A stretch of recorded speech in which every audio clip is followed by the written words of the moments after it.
ये जो लिस्ट आप मेरी स्क्रीन पर देख रहे हैं, ये उस समाज के लोगों की कुछ थोड़े से लोग हैं जो देश के नहीं दुनिया के बड़े बड़े और उच्च संस्थानों में सीईओ की पोस्ट पर नियुक्त हैं। और दोस्तों, ये आपको बड़ी अचंभित करने वाली बात होगी, ये सारे ही लोग उस समाज से हैं जो समाज सबसे बड़ा दुनिया का अंधविश्वासी है, सबसे ज्यादा भगवान पर भरोसा करता है, सबसे ज्यादा भगवान की पूजा करने की कोशिश करता है, और कहीं ना कहीं आप कह सकते हो आडंबरी भी है, और भगवान पे पैसे चढ़ाना, फूल चढ़ाना, हवन करना, ये छोटे उल्टे सीधे काम करता रहता है। ये कहना है हमारे देश के बहुत बड़े बड़े आजकल के सेकुलर लोगों का और कम्युनिस्ट लोगों का और तो और एसटी और एससी लोगों का। तो अब हम सीधी सीधी बात करते हैं भाई, हम लोग तो ज्यादातर ठीक है, हम तो इसी काम में लगे हुए हैं, तुम लोग तो अपने समय का बड़ा अच्छे से सदुपयोग करते हो, तुम्हारे पास तो पूरा टाइम है, तो तुम लोगों को इस आरक्षण जैसे षड्यंत्र की क्या जरूरत पड़ी? ऐसा क्या था कि संविधान को और संविधान निर्माताओं को और हमारी आज की सरकारों को भी ये पता है कि अगर हमने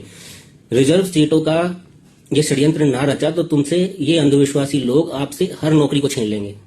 ये कितने भी कम हो, 5%, 2%, 3%, जितना भी आप काउंट कर पाते हो, क्योंकि मैंने तो कभी हिसाब लगाया नहीं है, कितने भी कम हो, लेकिन आपके हिसाब से, सरकार के हिसाब से ये आपसे हर नौकरी को छीन लेंगे। जब ये लोग इतने अंधविश्वासी हैं और भगवान कुछ होता नहीं है, ये तुम्हारे शब्द हैं, तो फिर ये ऐसा कर कैसे देते हैं?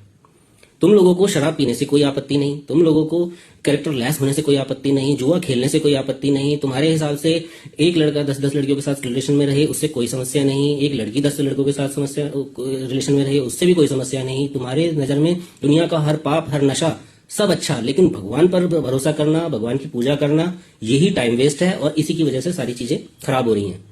ऐसा तुम लोगों का मानना होता है। तो कई बार मुझे ये सोचने में मजबूर हो जाता हूं मैं कि भाई, जब तुम तो इस चीज पर कोई टाइम वेस्ट नहीं करते और तुम कोशिश ये करते हो कि हम ब्राह्मण लोग जो भी होते हैं, जिन्हें तुम कहना चाहते हो कि ये सारे अपने पेट पाल रहे हैं, अपनी कमाई सारे साधन इनके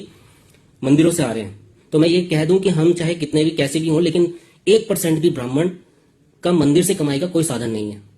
और ना ही इसका ये मतलब है कि कोई अगर भगवा वस्त्र में है तो वो ब्राह्मण है।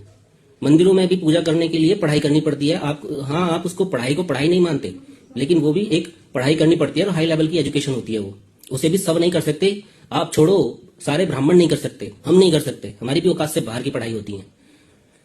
तो ये तो है नहीं कि जो भी ब्राह्मण चाहे वो मंदिर का पुजारी बन सकता है, ये नहीं है। जैसे कोई भी चाहे डॉक्टर नहीं बन सकता, हालांकि हमारी सरकार ने तो आजकल तुम्हारे लिए ये सुविधा पैदा कर दी है, -40 लाओ तब भी तुम मास्टर बन सकते हो, तब भी तुम डॉक्टर बन सकते हो, साइंटिस्ट, कुछ भी बन सकते हो तुम तो। यहाँ तो अंधेर नगरी चौपट राजा है।